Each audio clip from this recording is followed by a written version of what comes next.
말씀 봅니다. 누가복음 17장 11절로 19절까지입니다. 예수께서 예루살렘으로 가실 때에 사마리아와 갈릴리 사이로 지나가시다가 한 마을에 들어가시니 나병 환자 10명이 예수를 만나 멀리 서서 소리를 높여 이르되 예수 선생님이여 우리를 불쌍히 여기소서 하거늘 보시고 이르시되 가서 제사장들에게 너희 몸을 보이라 하셨더니 그들이 가다가 깨끗함을 받은지라. 그 중에 한 사람이 자기가 나은 것을 보고 큰 소리로 하나님께 영광 돌리며 돌아와 예수의 발 아래 엎드려 감사하니 이는 사마리아 사람이라. 예수께서 대답하여 이르시되 10사람이 다 깨끗함을 받지 아니하였느냐? 그 9은 어디 있느냐? 이 이방인 외에는 하나님께 영광을 돌리러 돌아온 자가 없느냐 하시고 그에게 이르시되 일어나 가라 내 믿음이 너를 구원하였느니라 하시더라. 아멘.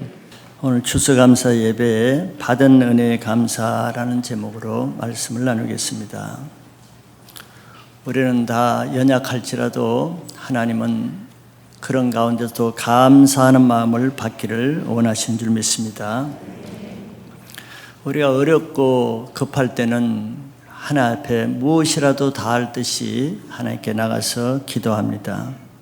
그 문제만 해결되면은, 이것만 해결되면은 주님께 평생 주님만 위해서 살고자 할 마음이 있죠. 그런데 우리는 연약하기 때문에 문제가 해결되었을 때 감사는 짧게 며칠간을 그치고 그 다음에는 그 은혜를 잘 잊어버리는 것이 우리의 연약함입니다.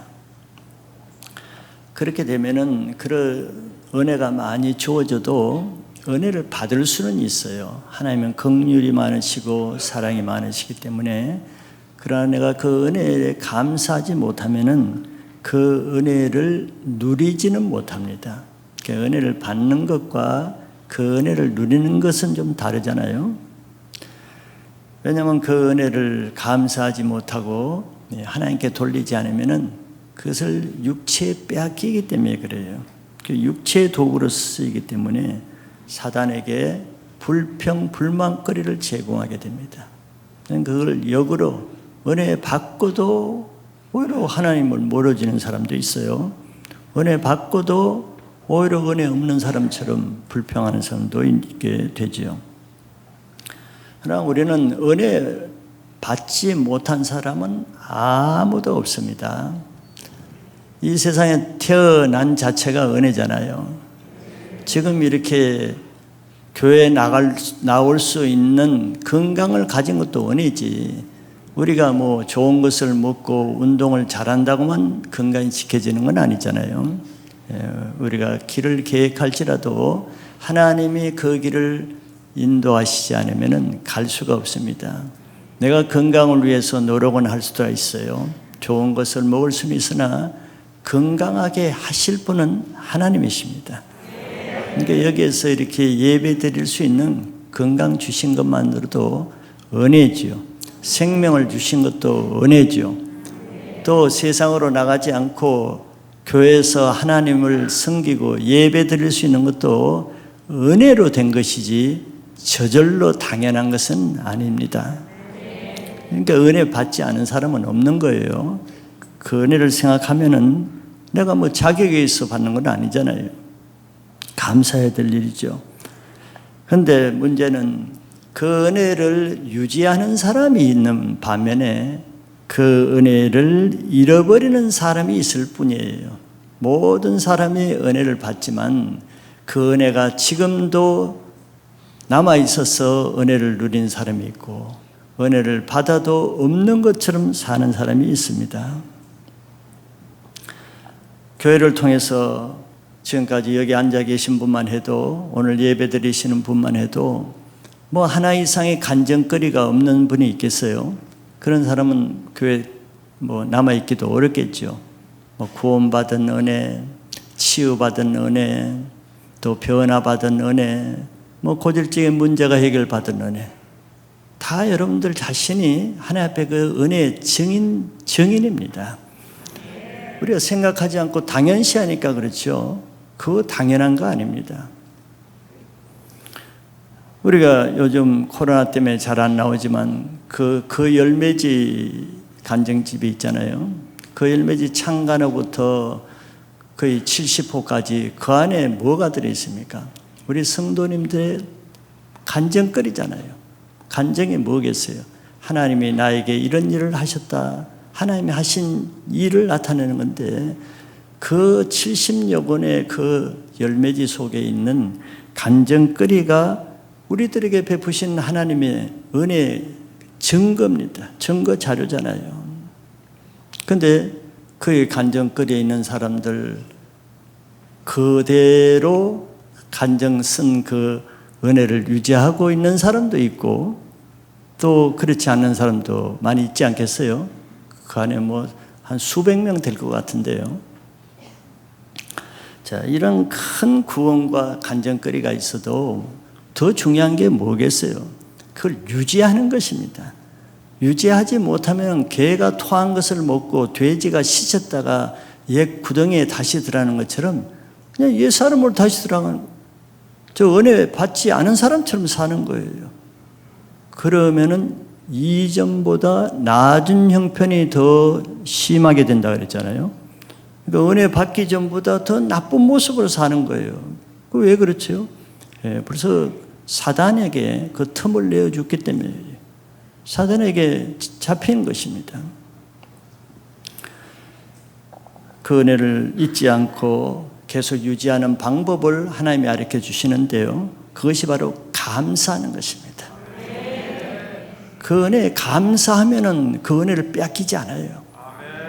근데 사단이 가만히 있겠습니까? 어떻게 이제 그 은혜를 빼앗기 위해서, 즉 감사하지 못하게 하기 위해서 뭘 하겠어요? 불평거리, 원망거리 이런 걸 자꾸 심어주죠. 생각으로. 근데 그걸 받아들이면 사단에게 잡히는 거예요. 신앙은 오직 하나님의 은혜로 할 수 있죠. 은혜가 없어져 봐요. 신앙이 돼요? 안 됩니다. 안 되는 게 아니라 못 돼요. 우리는 신앙할 능력이 없는 사람이에요. 우리가 어떻게 하나님을 섬길 수 있겠어요? 할 수 없습니다. 은혜로 되는 거예요. 그러니까 은혜를 유지해야 신앙이 되고 받은 은혜가 사라지면 이제 신앙이 아니고 종교나 불신으로 사는 거예요.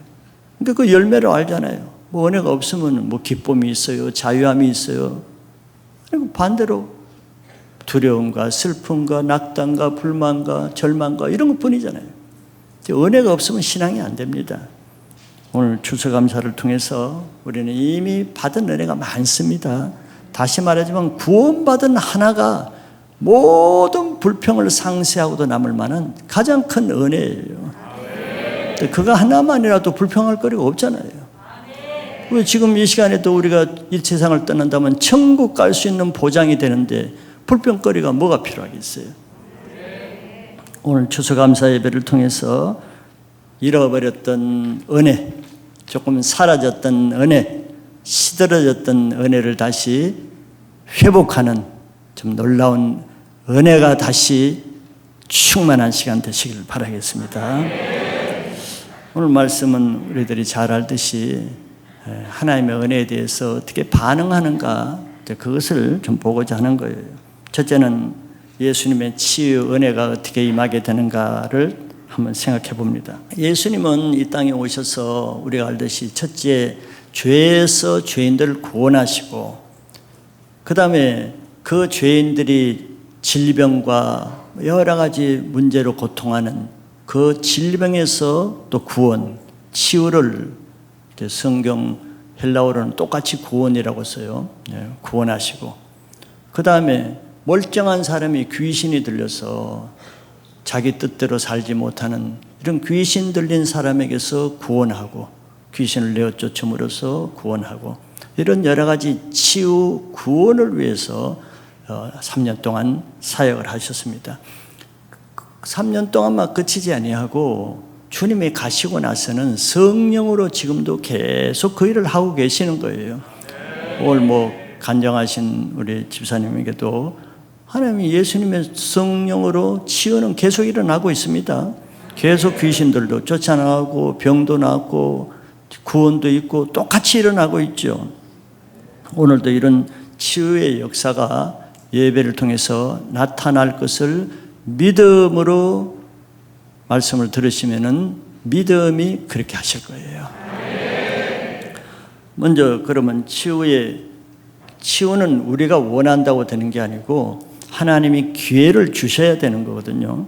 그럼 치유의 기회가 어떻게 주어지는가를 보면은 이 본문에 11절부터 보면 예수께서 예루살렘으로 가실 때에 사마리아와 갈릴리 사이로 지나가시다가 이렇게 했어요. 그러니까 예수님이 그냥 지나가시는 거예요. 지나가시는데 갈릴리와 사마리아 사이로 지나가셔요.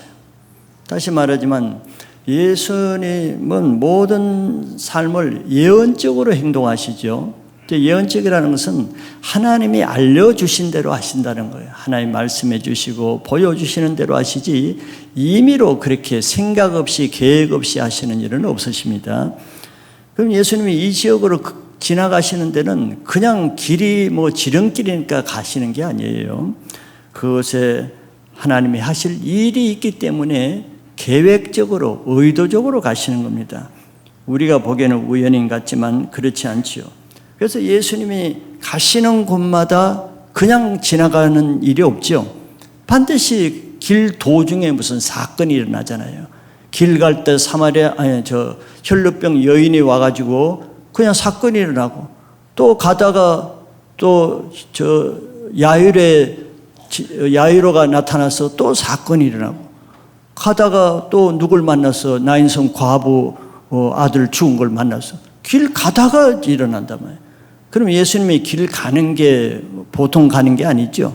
다 예언적으로 가신다는 거예요. 그러니까 그곳에 예수님이 가시는 그곳에 있는 사람에게는 은혜의 기회가 일단 주어진 겁니다. 그런데 그 기회를 붙잡는 사람이 있고 그 기회를 예수님이 그냥 지나가시는데 지나가게 하는 사람이 있어요. 예수님이 예루살렘에 올라가기 위해서 여리고로 지나가시는데 지나가는 거예요. 수많은 군중들은 따라다녔지만 지나가는 뒷모습만 보고 지나가게 하고, 그러나 삭개오나 바디메오 맹인 같은 사람은 못 지나가게 멈추게 했잖아요. 그 예수님을 멈추게 하는 사람이 그날 주인공이 되는 겁니다. 왜 그러냐면 예수님 말씀하셨죠. 건강한 자에게는 의원이 쓸데없고 병든 자에게라야 쓸데있느니라 그랬어요. 예수님이 지나갈 때 병든 사람은 어떻게든지 예수님을 멈춰서게 합니다. 붙잡고. 근데 건강한 사람은 지나가게 놔두는 거예요. 그래서 붙잡는 사람에게 예수님이 어떤 일을 행하시는 거죠. 그래서 예수님은 오늘날도 마찬가지죠. 이 예배당에 오늘 예배를 드리는데 그 무슨 의미겠어요? 예수님이 예배당을 지나가시는 겁니다. 오십니다. 이 마을로 오시는데 그 예수님을 붙잡는 사람이 있고 그냥 예배 1시간 동안 지나가게 뒷모습만 바라보는 사람이 있을 거예요. 그런데 자기의 문제가 있는 사람, 자기가 병든 병자라는 것을 인정하는 사람, 자기가 죄인이라는 것을 인정하는 사람, 그 사람은 그냥 보내겠어요? 보낼 수가 없죠. 내가 어떻게 해서 이 예배에 왔는데, 내가 어떤 마음으로 왔는데, 그런 사람은 예수님을 붙잡게 되지요. 뭘로 붙잡겠습니까? 말씀이 육신이 되어 이 땅에 나타나신 분이 예수님입니다. 오늘날 예수님이 어떻게 나타나세요? 여러 가지 형상으로도 나타나지만 말씀으로 오시는 거예요. 말씀으로. 그러니까 뭘 붙잡아야 되겠어요? 말씀을 붙잡아야 되는 거예요. 말씀이 지나가게 놔두면 안 됩니다. 이 시간도 말씀으로 찾아오시는 그 예수님을 붙잡을 수 있기를 바랍니다. 시편 107편 19절 20절에 보면은 이렇게 말씀하시잖아요. 이에 그들의 고통 때문에, 그 앞절에 보면 흑암의 그늘에 있고 사망의 쇠사슬에 매이고 이런 어려움들, 우리 가운데도 그럴 수 있잖아요. 사망의 음침한 골짜기, 그냥 쇠사슬에 매어서 억눌린 이런 사람이 그들이에요. 그들이 그들의 고통 때문에 여호와께 부르짖음에 그가 그들의 고통에서 그들을 구원하시되, 우리 편에서 할 일은 고통 있는 사람이 여호와께 부르짖게 되지요. 우리가 할 일은 부르짖는 거예요. 그러면 그가 그들을 고통에서 구원하시는데 구원하는 방법을 보세요. 20절에 보면은 어떤 방법으로 구원하시냐면은 그가 그의 말씀을 보내어 그들을 고치시고 위험한 지경에서 건지시는도다 그랬어요. 우리가 부르짖으면은 어떻게 응답을 하시고 고칩니까? 말씀을 보낸대요. 여러분들이 한 주간 동안 자기 문제를 얼마나 구하고 기도하고 상한 마음으로 하나님께 간구했습니까? 그럼 그 다음에 우리가 해야 될 일이 뭐예요? 치유를 믿으면은 하나님이 응답해 줄 것을 믿는다 그러면은 그 다음 우리가 취해야 될 게 뭡니까? 이제 하나님 말씀을 보내주시겠구나. 주님 말씀했으니까. 그가 그의 말씀을 보낸다고 했으니까 하나님이 나에게 말씀을 보내겠구나. 뭘 기대해야 되는 거예요? 무슨 말씀을 보내시는지 그걸 기도해야 되는 거죠. 왜? 그 말씀으로 고치시는 거예요. 내 믿음이 너를 낫게 했다. 혈병이 뭘로 고쳤어? 예수님 말씀으로 고쳐지는 거예요. 자기 문제로 예수님께 부르짖는 사람에게 오늘 부르짖은 그 응답으로 오늘 그 사람에게 하나님의 말씀을 보내주실 것을 믿으시기 바랍니다. 그래서 지금 나에게 하시는 그 말씀을 받아들이는 것이 지나가시는 여기에 오시는 예수님을 붙잡아 들여서 내 마음에 영접하는 거예요. 그러면 그 말씀이 내 문제를 치유하십니다. 가장 핵심이 뭡니까? 예수님이죠. 근데 예수님이 활동하시는 핵심은 뭡니까? 말씀이거든요. 그의 말씀이에요. 그래서 내가 하는 말은 영이요 생명이라 그랬어요.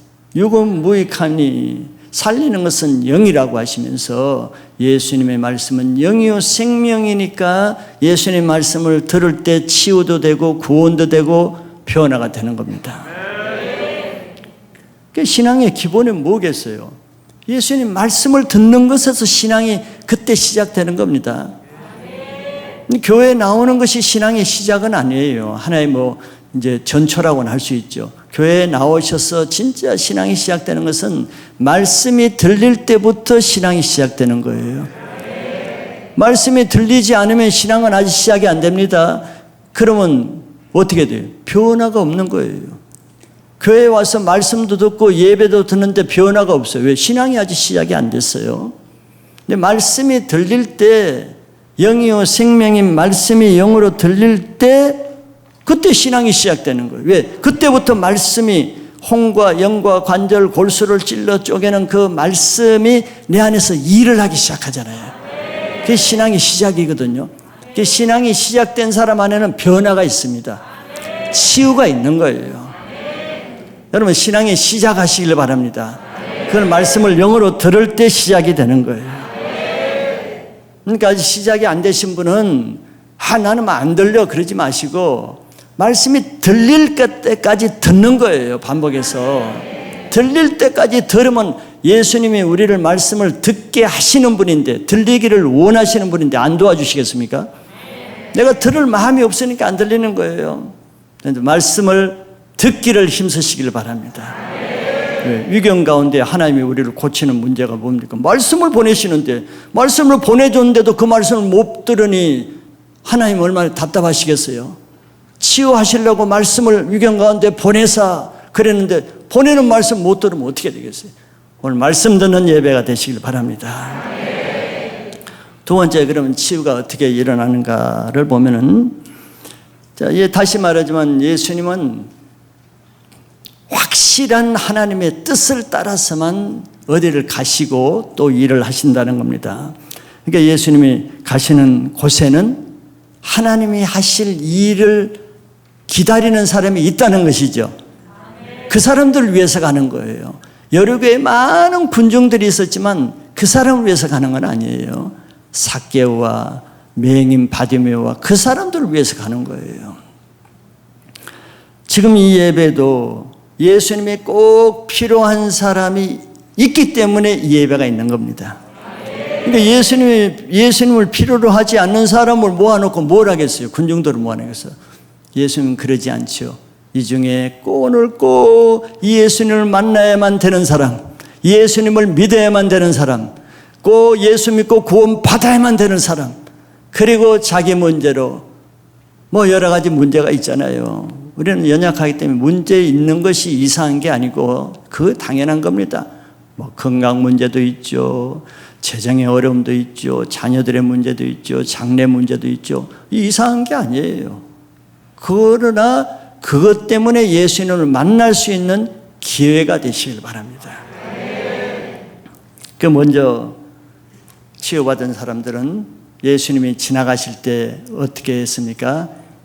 간청했어요. 구했어요. 예수님을 일단 멈췄었으면, 예수님 지나가면 안 됩니다. 지나가게 놔두는 게 아니에요. 걸음을 멈췄어요. 주님은 그런 사람을 지금 찾고 있는 거죠. 그런데 그 지나가는 길에 예수님을 필요로 하는 사람이 10명이 있었다고 했습니다. 그런데 그분들은 보통 사람이 아니라 문제가 심각한 사람이죠. 나병이라는 정말 불치병을 가진 보통 심각한 사람들이 아니죠. 이런 사람이 거기 있으니까 예수님이 미리 아시고 가는 거예요. 우리 가운데도 나병과 같이 자기 힘으로는 고칠 수 없는 불치병이라는 뭡니까? 해결될 수 없는 문제예요. 그런 자기 힘으로 해결될 수 없는 사람이 이곳에 있기 때문에 주님이 이곳에 오실 필요가 있는 겁니다. 나병에 걸리면 어떻게 됩니까? 레위기 13장 45절 46절에 보시면은 나병 환자는 첫째 옷을 찢어야 돼. 즉 나병 환자라는 것을 사람에게 알려야 됩니다. 참 이거 얼마나 고통이에요. 그죠? 몰래 얼마나 알리기 부끄럽고 창피하고 자존심 상하겠어요. 자기가 나병이라는 것을. 하나님께 저주받은 병인데. 근데 참 안타깝게도 나병인 것을 숨기고 가만히 혼자 있는 게 아니라 알리라. 그 알리는 방법이 첫째 옷을 찢어야 돼. 옷을 찢는 것은 회개할 때나 원통하거나 애통할 때 찢는 거죠. 너무 애통한 거예요. 옷을 찢고 그 다음에 머리를 푸는 것도 마찬가지입니다. 전쟁에서 패배했다든가 수치를 당할 때 머리를 푸는 거거든요. 나 이렇게 수치스러운 사람이다. 스스로 알려야 됩니다. 여러분들 약점이나 결점이나 부끄러운 거 있으면 알리기 좋아해요? 숨기려고 그러잖아요. 근데 나병은 알려야 돼요. 하나님이 알리라 그랬어요. 그리고 입술을 가리고 외치기를 부정하다, 부정하다. 자기 스스로 나는 이런 죄를 지었습니다. 이런 부끄러운 사람입니다. 이런 문제를 가진 사람입니다. 알려야 돼요. 이거 참 보통 고통이 아니죠. 이렇게 나병 환자에게 하나님이 이렇게 하라고 그랬어요. 그 다음에 46절에 병 있는 날 동안은 늘 부정할 거예요. 자기 부정한 인생에 대해서, 부끄러운 인생에 대해서, 하나님 앞에 너는 더러운 인생이에요. 사람 취급을 못 받아요.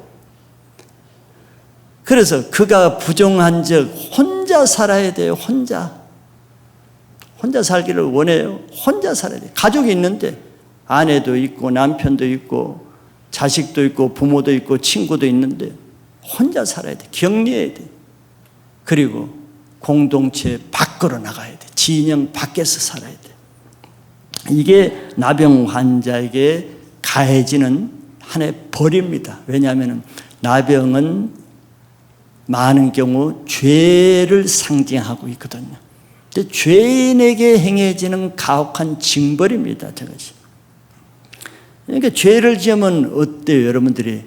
나는 부정하다, 부정하다 막 이런 말을 스스로 알리죠. 뭘로? 막 불평, 원망, 남 비판, 남막, 이 험담, 욕을 하고 이게 나는 부정하다, 내 입술로 부정하다, 부정하다는 거 알리잖아요. 자기 스스로 부끄러운 줄 모르고. 사실 부끄러운 건데 막 온갖 불평하고 막 비난하고 욕하고 남 대적하고 하나님 대적하고 교회 대적. 부끄러운 일인데 부끄러운지 몰라. 자기가 나는 이렇게 부정한 사람이다, 이런 죄인이다 알리는 거죠. 그리고 또 어떻게 해요? 혼자가 되죠. 혼자다. 공동체 안에서도 셀에서도 혼자예요. 그리고 진영 밖으로 쫓겨나. 공동체에 어울리질 못해. 공동체 밖으로 돌아.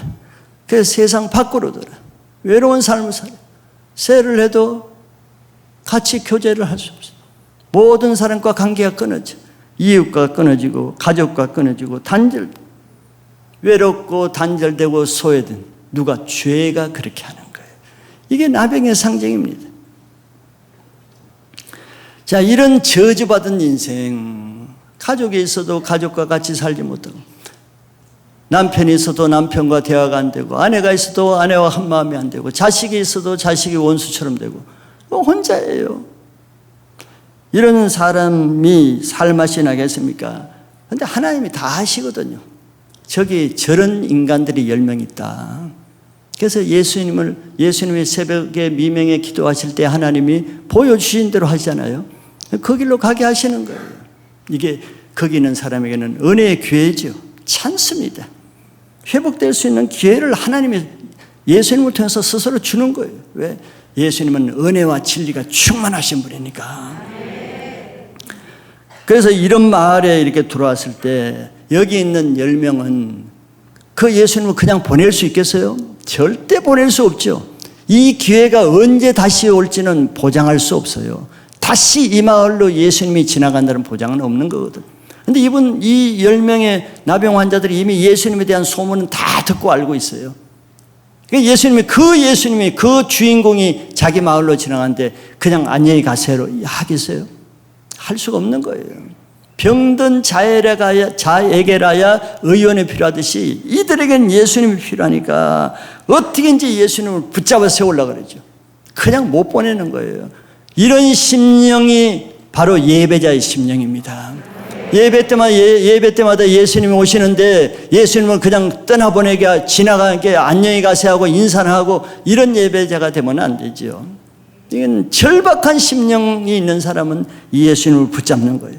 그래서 이들이 어떻게 했습니까? 멀리서 따르죠. 나병은 가까이 사람을 가면 안 되니까. 그러니까 멀리서 예수님 불러니까 어떻게 해요? 조용히 예수님 모세요. 이렇게 들리겠어요? 큰 소리를 했다는 거예요. 멀리 서서 큰 소리로 선생님이여 우리를 불쌍히 여기소서. 그랬어요. 예수 선생이여 우리를 불쌍히 여기소서. 불쌍하다는 건 뭐예요? 자기 자신을 인정하는 겁니다.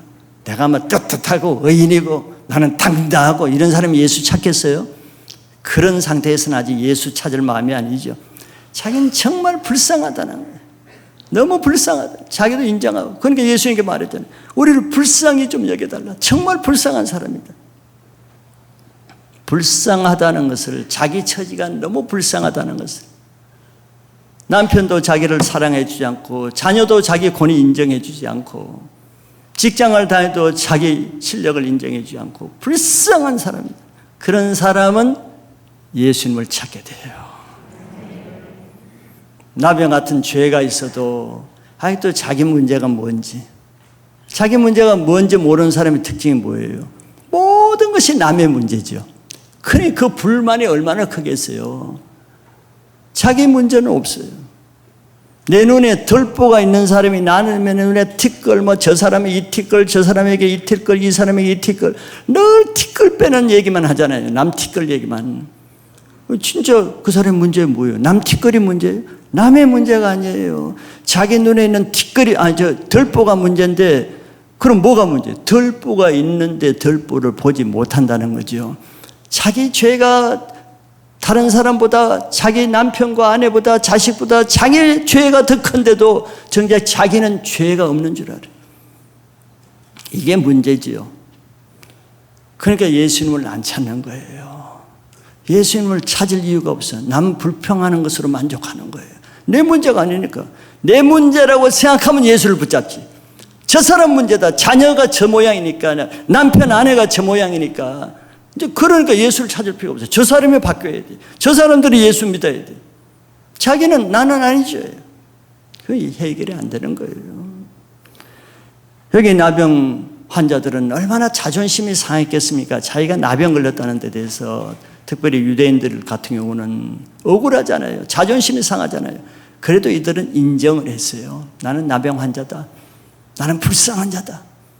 이렇게 인정을 하는 사람은 예수를 붙잡게 되어 있습니다. 그래서 마음이 깨어진 사람이 예수를 붙잡게 되어 있는 거죠.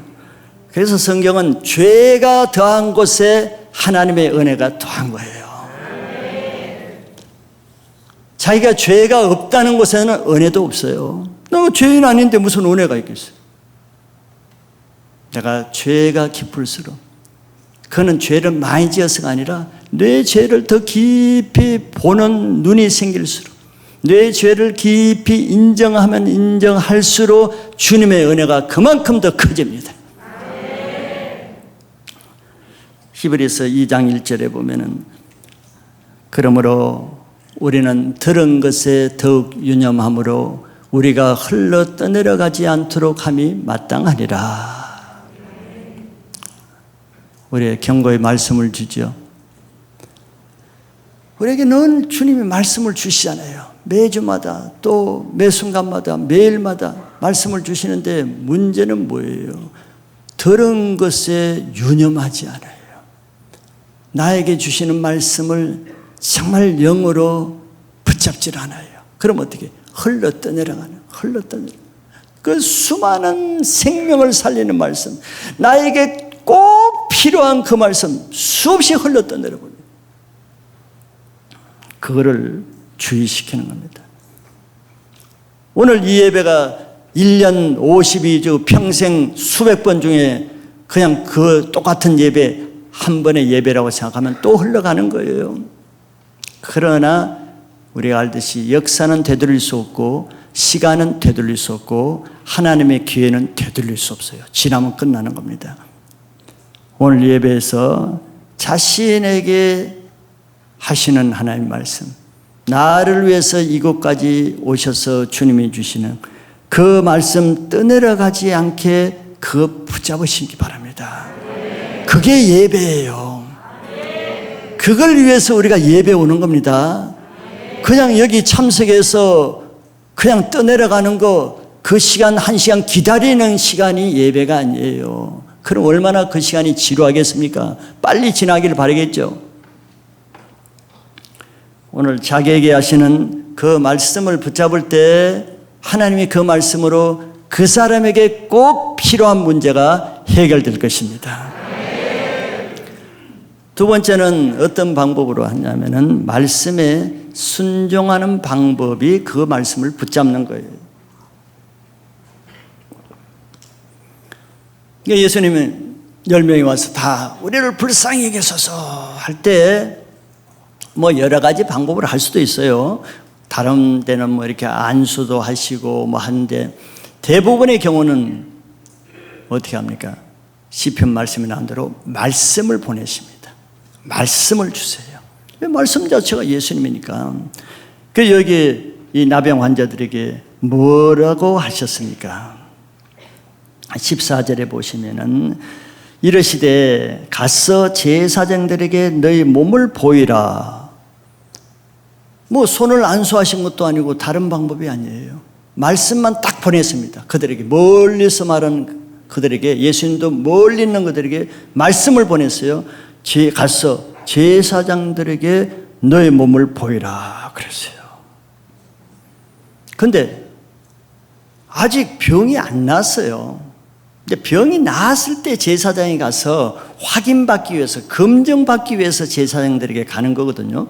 그래서 제사장이 검증을 해서 나았다는 확정을 주면 이제 자유케 되는 거예요. 근데 아직 이들은 나병이 안 났어요.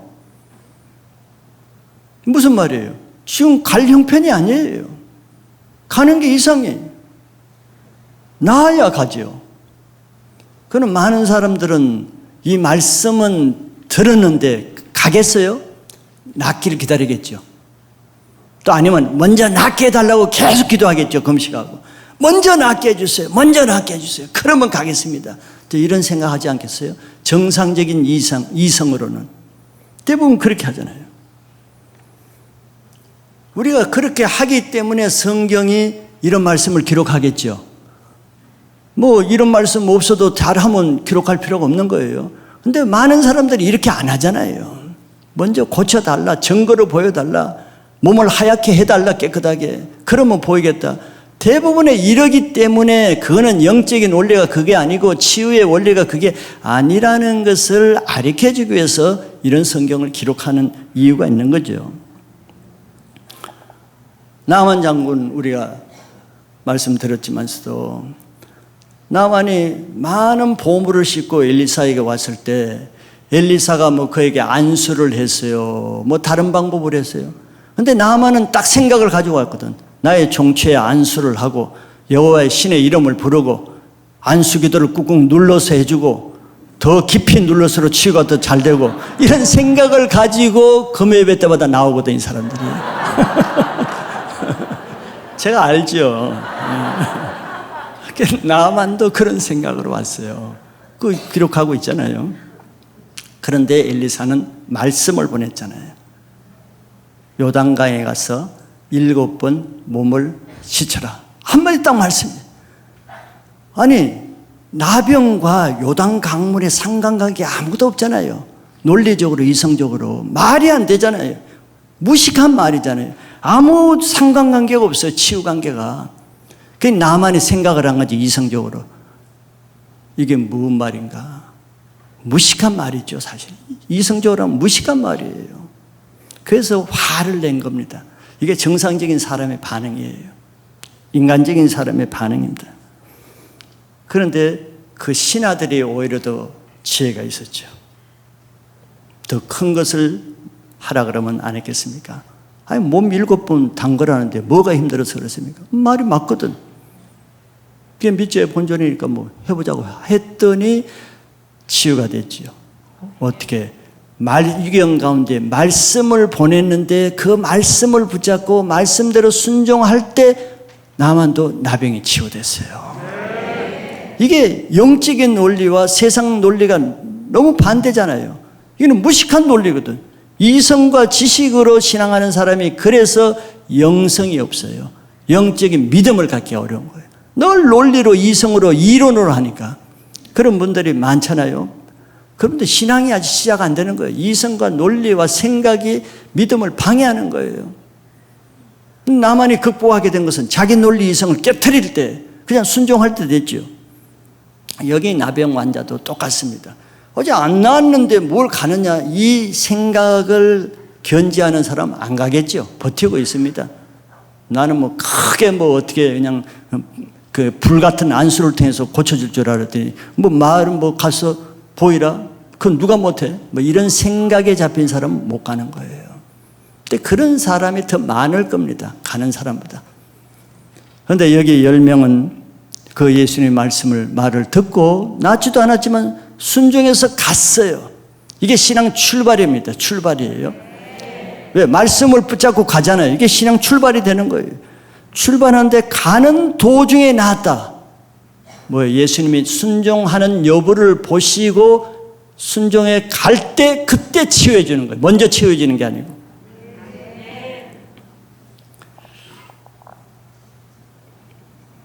영어로 말씀을 듣지 못하는 사람의 약점은 이겁니다. 이해 안 되는 것에는 순종을 못해요. 자기 지식으로 논리로 풀어지지 않는 일에는 순종하지 못합니다. 이게 한계예요. 그걸 우리는 인본주의적인 신앙이라고 하는 겁니다. 이들이 가다가 몸이 깨끗해진 것을 봤을 때 엄청 놀랐겠죠. 어떻게 세상에 이런 일이. 그리고 평생 이렇게 살 줄 알았던 자기들의 운명이 하루아침에 한순간에 광명의 자유를 찾은 거 아니에요. 운명이 완전히 해결된 거 아니에요. 얼마나 기쁘고 감격하고 흥분하고 뭐 표현할 수 없었을 거예요. 여러분들도 어떤 이런 것이 있겠죠. 불치병에서 오늘 뭐 간증하신 분에도 있고 불치병에서 그냥 값없이 치유된 일도 있고 자기 힘으로 해결될 수 없는데 그 문제가 치유되게 된 그게 우연이겠습니까? 그게 하나님의 은혜거든요. 그런데 이 나병 환자들이 그 말씀을 그냥 흘러 떠내려 보냈다고 해봅시다. 그럼 아무 일도 안 일어나는 거예요. 예수는 분명히 지나갔는데 아무 일도 안 일어나요. 이런 일이 많아요. 이 예배에 예수님이 지금 오고 계시는데 아무 일도 안 일어나요. 예수님이 딴 사람에게 지금 일하고 계시는데 나는 지나가 버리는 거예요. 이런 예배를 많이 하고 있죠. 이런 예배를. 자기에게 그렇게 문제가 많아도 해결되지 않고 변화되지 않는 것은 말씀을 떠나보내는 거예요. 예배를 안 드린다는 것이 아니고 말씀을 떠내려 보내는 것이 문제라는 거죠. 말씀의 능력은 오직 순종을 통해서만 나타난다는 것을 보여주는 겁니다. 그러니까 이 말씀 순종하기가 어렵잖아요. 어렵죠? 저도 어려워요. 어렵습니다. 그러니까 거기에 대해서 또 예수님이 가르쳐 주잖아요. 나를 따르기 위해서는, 내 말을 따르기 위해서는 자기를 부인하고, 자기 생각 부인하고, 자기 이론 부인하고, 자기 십자가를 지고 그 십자가에 못 박아 죽여야 나를 따를 수 있다 그랬어요. 자, 문제 해결까지도 다 가르쳐 줬다고. 그렇게 왜 네가 못하는 줄 아느냐? 너 자기 부인 안 하잖아. 자기 생각대로 하잖아. 너 십자가 지고 안 죽어지려고 그러잖아. 자기 고집 부리고 계속 네 고집대로 하잖아. 예수님이 다 아시고 해결점도 알려주시는 거거든요. 사도 바울은 그대로 한 거예요. 날마다 자기를 쳐서 복종하고 날마다 죽는다 그래요. 예수님 말씀대로 하니까 사도 바울이 사도 바울 된 거예요. 오늘 이 말씀도 다른 사람이 아니라 여러분 자신, 나 자신에게 하시는 말씀으로 받으시면은 그 즉시 주님이 새 일을 행하실 것도 믿으시길 바랍니다. 두 번째는 은혜 받은 사람들의 반응입니다. 이렇게 평생 고칠 수 없는, 해결할 수 없는 나병 문제, 죄 문제, 이걸 해결받았어요. 꿈 같은 일이 일어났습니다. 그런데 그 은혜를 받은 10사람이 다 똑같은 반응을 하는 건 아니에요. 그 말은 은혜 받고 나서 10명 모두가 똑같은 은혜의 삶을 사는 것이 아니라는 거예요. 그게 우리 현실 실제잖아요. 그 은혜는, 받은 은혜는 받았다고 해서 저절로 다 은혜로운 삶이 되는 게 아니고 받은 은혜에 대한 반응이 그 결과를 좌우하기 때문에 그렇습니다. 반응이 중요한 거예요. 첫째는 두 부류 중에 감사하는 사람이 있다고 했습니다. 그 사람은 사마리아인이라 그랬어요. 10명 중에 9명은 유대인이고 1명은 사마리아인이었는데, 사마리아인은 가다가 자기가 나은 걸 보고 가장 먼저 뭘 했다고 했습니까? 그 자리에서 하나님께 영광 돌렸어요. 나 같은 죄인에게 이런 은혜를 주신 것이 너무 감사해서 영광 돌리면서 발걸음을 돌려서 계속 여기 문자적으로는 계속 영광 돌리면서 계속 예수님께 돌아오는 거예요. 그럴 만도 하죠. 충분히. 얼마나 기뻤겠어요. 얼마나 감사했겠습니까? 그 예수님께 왔더니 예수님 그 자리에 계셨어요. 땅 길로 사실은 예루살렘은 가버려야 되잖아요. 갔어요. 근데 거기 기다리고 계신 거예요. 다 뜻이 있겠죠. 그래서 보자마자 그 예수님 앞에 엎드려서 절을 하면서 감사했다고 했습니다. 사마리아 사람들은 어떤 사람들이 아시죠? 상처와 아픔이 많은 사람들이에요. 유대인으로부터 같은 동족이거든요. 12지파 중에 10지파에 해당되는 이스라엘 야곱의 자손 같은 지파, 북이스라엘 지파들이에요. 그런데 아수르의 정복당해서 혼혈족이 되면서 같은 동족인 유대인들로부터 아주 이방인 취급을 받았어요. 그러니까 그 상처가 큰 거예요. 사람 취급을 못 받았어요. 자기들도 하나님의 백성들인데 그 대우를 못 받고 유대인들로부터 무시, 배척당했어요. 그런데 이 예수님이 항상 차별 대우를 받는데, 예수님이 치유를 주실 때, 말씀을 주실 때 유대인들에게는 이런 말씀을 주시고 사마리아인에게는 이런 말씀을 주신 것도 아니고, 유대인들이나 사마리아인이나 자기를 유대인들과 차별하지 않고 똑같이 치유받는 은혜를 줬잖아요. 이것이 더 큰 은혜지요. 자격이 없는, 치유받을 자격이 없는 자기까지도 유대인들에게 포함해서 은혜를 줬다는 것이 더 감사했겠죠. 예수님도 말씀하셨죠. 죄 사함을 많이 받은 사람이 많이 감사하고 적게 죄사함 받은 사람은 적게 감사한다 그랬어요. 유대인의 변에서 이 사마리아인은 자격이 없다고 생각하기 때문에 받을 자격이 없는 자기에게 똑같이 유대인과 차별하지 않고 똑같은 은혜를 줬으니까 누가 탕감받은 것이, 은혜 치유받은 것이 더 커요? 사마리아인이 더 크죠. 그러니까 더 많이 감사하는 거예요. 우리는 사실 사마리아인처럼 구원받을 자격이 없는 이방인들입니다. 그렇죠? 이 동방의 조그마한 대한민국이라는 나라에 태어나서 구원받을 자격이 없어요. 그런데 이런 우리를, 자격 없는 우리를 100여 년 전 선교사를 통해서 복음을 듣게 하셔서 나에게까지 예수를 믿게 하는 은혜를 주신 거 여러분들 감사하시죠? 이거 기적 같은 일이에요. 나병이 치유받은 것보다도 더 기적 같은 일입니다. 나는 그걸 늘 기억하려고 그래요. 뭐 여러분들 조상들 똑같잖아요. 다 우상 섬겼잖아요. 마귀 섬기고 귀신 섬기는 조상에서 예수 믿고 구원받은 자체만 해도 나병 환자보다도 훨씬 더 큰 은혜를 받은 것을 믿으시길 바라요. 그래야 감사가 더 커집니다. 뭐 당연한 듯이 마땅한 듯이 이러면 감사가 없어져요. 그런 바리새인 시몬과 같은 인생이 됩니다. 이렇게 자신이 받을 자격이 없는데 이 사마리아인은 받았다는 것 때문에 더 큰 감사가 있는 거예요. 여러분들 현재 우리가 이 자리에 있는 거 나의 의로 됐습니까? 나의 자격으로 됐습니까? 이렇게 예배 드리는 거 꿈 같지 않아요? 저는 강단에 올라와서 잠깐 기도할 때마다 내가 이 강단에서 말씀을 전하다니 우상의 제사장으로 살 내가 이런 하나님의 제사장으로 살더니 이 생각을 할 때마다 더 할 말이 없어요. 그것 자체로 모든 것이 구원받고 하나님에서 살 수 있는 이것보다 더 큰 은혜가 뭐가 있겠어요? 그것이 있다 그러면 이제 그것이 욕심입니다. 욕심은 하나님부터 나온 게 아니에요. 하나님 것을 구하는 것은 욕심이라고 그러지 않아요. 세상 것을 구하는 거예요. 세상 욕심을, 자기 영광의 욕심을. 그러니까 엉뚱한 것을 하나님의 은혜를 다 뺏기고 감사를 빼앗기는 거예요.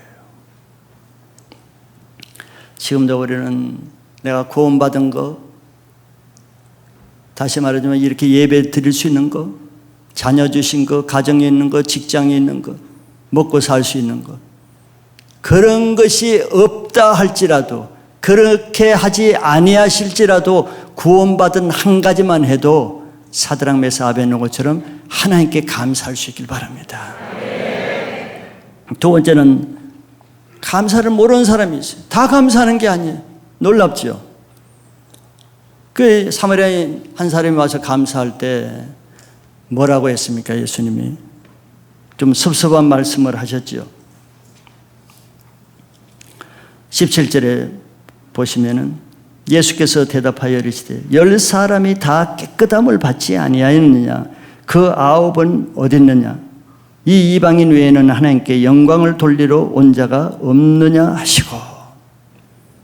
굉장히 중요한 말씀입니다. 예수님의 마음을, 예수님의 심정을 말씀하시는 거거든요. 예수님은 10명 모두에게 10명 다 치유해 줬다는 거예요. 그러니까 지금 안 가시고 기다리고 있는 거 아니에요. 여러분들 감사하는 게 특별한 것이에요. 이렇게 엄청난 치유를 받고 감사하는 게 특별한 마음입니까? 자연스러운 마음이죠. 당연한 마음이죠. 마땅히 해야 될 마음이죠.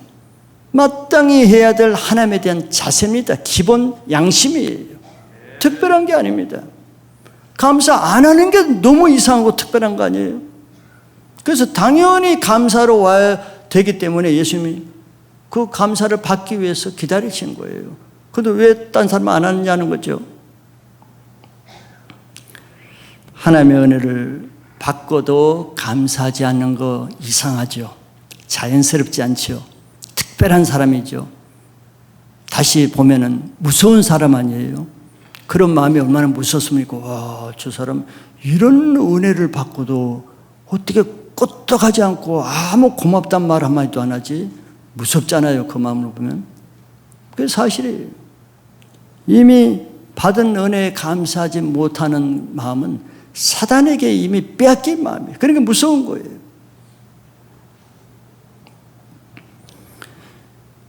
그들은 뭐 생각해 볼 수가 있죠. 왜 유대인들이 구할 때는 불쌍히 여겨서서 막 애절하게 마음이 그냥 간절하게 구해놓고도 딱 고침받았더니 완전히 딴 사람이 돼버리잖아요. 표리부동하죠. 전혀 앞에서 몇 분 전에 얘기하던 그 모습하고 받은 다음에 감사하지 않는 마음이 어떻겠어요? 마음이 강파하겠죠. 완고하겠죠. 아주 교만하겠죠. 모습이 완전히 달라져요. 하나님께 나올 때의 모습과 사단에게 빼앗긴 모습이 완전히 달라지는 거예요. 왜 그랬을까? 뭐 생각해 볼 수는 있겠죠. 뭐 성경에 안 나왔으니까 성경대로 말할 수는 없지만, 뭐 저는 생각해 보기에 그들은 유대인이라고 그랬어요. 하필 유대인이라는 것이 의미가 있죠. 그들은 하나님의 백성으로서 사마리아인과 차별성을 갖는데, 아니 하나님이 선민의 백성이라면 자기들만 고쳐줘야지 저 자격 없는 개 같은 사마리아인은 왜 고쳐주는 거예요? 그러니까 상대적으로 자기 고침받는 것이 덜 고마운 거예요. 사마리아인도 똑같이 고침받았으니까. 이런 마음을 품을 수가 있죠. 자격 없는 사마리아인이 치유받는 것이 기쁜 게 아니라 하나님의 긍휼 사랑을 느끼는 게 아니라 오히려 더 기분이 나빴단 말이에요. 똑같은 치욕을 받는 것이. 그리고 유대인으로서 자기들이 치유받는 것은 당연히 치욕이에요. 너 하나님 백성이니까. 사마리아인이 치유받는 건 좀 이상하고 그거는 특별한 혜택이라고 보고, 자기들이 치유받는 것은 당연히 너 유대인이니까 이런 마음을 가질 수도 있겠지요. 그러니까 자격으로 받았으니까 감사할 일이 있어요? 뭐 내가 유대인이니까 당연히 치유받았는데 뭐 감사해? 당연하지. 뭐 그런 거야. 뭐 이렇게 생각하는 거예요. 내가 교회 다니니까 뭐 당연히 내가 주의를 지켰으니까 하나님 이렇게 해줘야 되는 거 아니야? 내가 뭐 11조를 냈으니까 하나님 당연히 뭐 이렇게 해줘야 되는 게 아니야? 이 자격으로 뭘 받으려고 그러죠. 자격으로. 내가 집사로서 몇 년 동안 섬기고 내가 장로 집사로서 뭐 권사로서 사역자로 섬겼는데 당연히 뭐 내가 이렇게 받아야 되는 거 아니야? 감사 있겠어요? 감사 없죠. 보상을 받았는데 무슨 감사가 있어요? 마땅하지. 오히려 피의식이지. 내가 한 것에 비해서는 적다. 내가 쓸데없이 몇 년 동안 나병으로 고생한 거 억울하다, 원통하다. 빨리 안 고쳐준 그 하나님께 또 불만을 품을 수 있다. 우리가 이러기가 쉬운 거예요. 그 사람에게 아무리 뭘 은혜를 퍼부어줘도 감사하겠어요? 없는 것 하나를 늘 불평거리, 시비거리만 찾지. 이 유대인 9명의 유대인들이 이런 사람들이에요. 얼마나 마음이 강팍하면은 예의상이라도 그 고쳐진 예수님 가서 1000번 절하고 감사하단 말 한마디 왜 못해요?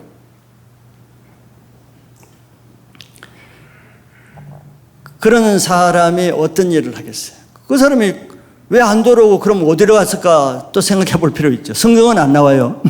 나중에 천국 가서 한번 물어볼 겁니다. 그런데 제 추측은 뭐 가족에게 제일 먼저 가지 않았을까? 가족에게.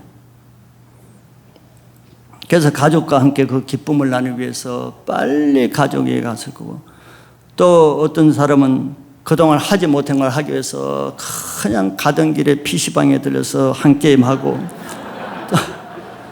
또 그동안 먹지 못했던 피자집에 가서 또 한 판 떼고, 뭐 이렇게 했을 수도 있어요, 오늘날 말하면은. 그리고 이제는 전화해가지고 친구들 불러서 내가 이제 나병에서 해방되었으니까 내가 한턱 쏜다 그래가지고 친구들 모여서 한턱 잔뜩 파티를 열 수도 있어요. 이 사람이 예수님께 감사하지 않는 마음을 보면 충분히 이런 걸 생각할 수 있거든요. 뭐 하겠어요, 그 사람이. 즉 은혜는 예수님께 다 받아놓고 한턱 쏘는 것은 누가 안 됐어요? 세상에 사람에게 한턱은 다 써. 받은 은혜는 다 예수님께 받고 그 감사는 다 가족에게 하고 친구들에게 하고 딴 것에 다 쏟아부어요. 이런 일을 참 많이 합니다, 사람들이. 예수님 지금 그걸 보고 있는 거잖아요. 아니, 지가 은혜 받았으면 나한테 와야 되는데 다 어디 간 거야? 예수님 그 말씀을 하시는 거예요. 은혜는 하나님께 받고 그 은혜 받은 것으로 한턱 선심 쓰는 것은 다 세상에 쓰는 거예요. 그러니까 세상에 빨려 들어가는 거죠. 예수님을 소외시키자. 그 한턱 쏘는 장소에 예수님은 초청 안 해요. 그 피자집 파티에 예수님은 초청 안 해요. 사람밖에 없어요. 예수님을 제외시켜버려요. 그래서 그런 사람은 그 은혜를 유지하지 못하니까 개가 토한 것을 다시 먹듯이 옛 삶으로 다시 돌아가는 겁니다. 우리가 교회 안에서도 이러기가 쉬워요. 즉 자격으로 신앙한 것처럼 착각에 빠지기가 쉽단 말이에요. 내가 특별히 주님께 헌신하고 열심히 직분으로 한 사람은 그걸 자격으로 생각해요. 자격으로 헌신하면 어떻게 돼요? 반드시 보상 심리가 있죠. 보상을 바란다. 하나님, 내가 이렇게 했는데 저 사람은 나보다 더 못한 사마리아인인데 왜 저렇게 주고 왜 나는 이렇게 하는 거예요? 피의식이 되는 거예요. 보상이 안 주어지면 피의식이 되는 거예요. 이런 논리로 가는 이유가 받은 은혜에 자격이 없는 자라는 것으로 감사하기보다는 자기 자격만 먼저 생각하는 거예요. 우리가 이런 오늘 추수감사예배인데 한번 생각해 보세요. 추수감사예배는 정말 한 해 동안 감사한 것을 감사드리는 예배입니다. 부활절은 나를 위해서 예수님 무대에서 부활하신 것을 감사하고, 성탄절은 이 땅에 나를 구원하기 위해서 아기 예수로 오신 그 예수님께 감사하고, 이러다 명절에는 의미가 있거든요. 근데 신앙 처음 한 사람들은 이것이 너무너무 감동적이죠. 구원받은 은혜 감사하고. 그래서 명절이 특별해집니다. 그냥 감사를 쏟아내는 명절이 되는 거예요. 근데 이제 신앙을 오래 해본 사람, 이런 명절, 추수감사 명절을 오랫동안 해본 사람들, 이제 자격이 생겨가지고 추수감사절은 그냥 행사로 끝나는 행사. 행사지. 뭐 다른 주일과 똑같아. 특별한 주일이 아니에요. 특별한 날이 아니에요. 마음도 드리는 것도 물질도 드리는 것도 특별한 게 아니에요. 그냥 한 날 중에 이름만 즐기. 무감각해지는 거예요. 왜 하나님의 절기를 맺는 걸 몇 번 제가 말씀드렸죠. 그런 마음을 돌이켜서 오리지널 하나님의 원뜻을 기억하고 새기게 하기 위해서 절기, 유월절을 지키고 무교절을 지키고 수장절을 지키라고 한 거예요. 절기를 의미를 따져야지 그냥 1년에 돌아오는 한 프로그램에 하나다, 그런 절기 안 지켜도 되죠. 주님이 그러지 말라고 한 것입니다. 애고에서 구원받은 것을 기억해서 유월절을 지키고, 보리 추수를 감사해서 오순절을 지키고, 거둬들인 것을 장막에 드리기 위해서 장막절을 지키고, 그걸 생각하라는 거예요. 그럼 이 추수 감사절에 뭘 생각해요? 하나님의 받은 은혜를 세워보는 거예요.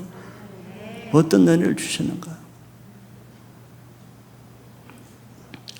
그런데 그런 절기를 감사하는 사람은 오늘 말씀대로 보면은 10명 중에 한 사람밖에 안 된다는 거예요. 9명은 마땅한 거예요. 마땅하면은, 즉 자격으로 추수감사 예배 드리면 감사할 거 없어요. 그냥 명분적으로 감사 조금 하겠죠. 명분적으로. 그래서 은혜를 받는 것보다 그 은혜를 감사하는 게 더 중요합니다. 우리는 반대로 생각하지 않아요? 은혜 받는 것을 더 중요시 여기죠. 그 뒤는 흐지부지해. 받으면 끝나버리는 거예요. 그러나 끝나는 게 아니에요. 받은 이유가 자기 삶을 결정합니다. 왜냐하면 은혜 받은 그 자체보다 은혜에 대한 반응이 자기 삶을 결정하는 거예요. 반응에 따라. 예수님 반응은 자기에게 와서 마땅히 내가 은혜를 줬으면 10명 모두가 와서 나에게 감사해야 된다는 것이 예수님이 요구하는 반응입니다. 마지막 세 번째는 감사하는 자에게 예수님이 그냥 돌려보내지 않고 또 말씀을 주십니다. 예수님은 이 사마리아인의 믿음을 보시고 19절에 보시면은 그에게 이르시되 일어나 가라 내 믿음이 너를 구원하였느니라 또 말씀을 주셨어요. 헬라어의 구원이란 말은 제가 다시 말하지만 여러 군데 써요. 병에서 치유받는 것도 소조라는 구원을 쓰고 또 위험에서 구원받는 것, 건진받는 것도 같은 단어를 쓰고 또 우리가 잘 아는 죄에서 구원받는 것도 다 같은 단어입니다. 근데 예수님이 여기서 내 믿음이 너를 구원하였느니라 그랬어요. 다른 사람들도 물론 육신의 치유는 받을 수가 있죠. 그런데 이 사마리아인에게는 육신의 치유뿐만 아니라 내 믿음이 너를 구원하였다. 영적인 치유와 구원을 선포하신 거예요. 다른 9명에게는 어떤 말씀도 하지 않았습니다. 어떤 구원이 선포되는 말씀이 없어요. 자, 하나님부터 받은 치유의 은혜가 온전하게 되는 것은 그 은혜를 감사할 때 예수님은 그 사마리아인에게 전인적인 구원, 전인적인 치유를 허락하시는 겁니다. 그런데 병이 치유받고도 그 다음에 계속 죄를 짓고 사는 사람들도 더러 많습니다. 엄청난 불치병을 치유받고 나서도 세상적으로 사는 사람이 많아요. 그게 은혜입니까? 은혜는 아니죠. 온전한 구원은 아닌 것이에요. 그냥 육신의 치유만 받은 것뿐입니다. 신앙을 끝까지 믿음으로 할 수 있는 것은 감사입니다. 감사예요. 감사가 없으면 뭐 어떻게 되겠어요? 불평이 있을 수밖에 없어요. 감사는 하나님을 상대로 하는 사람이 하는 것이고 불평은 마귀를 상대로 사는 사람이 하는 말이에요. 그것만 잘 구별하면은 내가 무슨 삶을 살아야 되고 어떤 삶을 살면 안 되는가 분명한 분별력을 가질 수 있는 거예요. 그래서 감사가 많은 사람 보세요. 새로운 은혜가 많아서 기쁘게 은혜롭게 사는 게 아니고 감사하는 자체가 은혜를 받은 은혜를 유지하게 하기 때문에 그 사람 얼굴 보세요. 늘 은혜가 있어요. 그 사람 말을 보세요. 늘 은혜 있는 말을 합니다. 그 사람 예수 그리스도 안에 거한다는 뜻입니다. 이미 받은 은혜를 감사할 줄 알아야 새롭게 주어지는 은혜도 은혜로 받을 수 있지. 이미 주신 은혜에 감사로 반응하는데 새로운 은혜를 주신들 그 은혜를 은혜로 받겠습니까? 유대인들처럼 받죠. 시기심으로 받고 자격으로 받고 당연시하죠. 지금까지 받은 은혜를 한번 기억해 보세요. 저는 이 설교 하면서 예수 믿은 지 40년 전, 50년 전까지 올라갈 수도 있겠지만 올 1월 달부터 나는 한두 달 된 줄 알았더니 벌써 9개월이 됐더라. 그것도 내가 감사했어요. 정신없이 오다 보니까 9월 달까지 와요. 감사했어요. 내가 실업자로 살지 않고 한 거 감사해서 쭉 나름대로 생각해 봤더니 정말 감사가 되더라고요. 여러분들 한번 생각해 보시면은 감사가 넘치고 은혜가 넘치는 감사절이 될 겁니다. 받은 은혜를 다시 지키고 회복하여서 이전보다 더 큰 은혜로 감사한 생활 하시기를 축복합니다.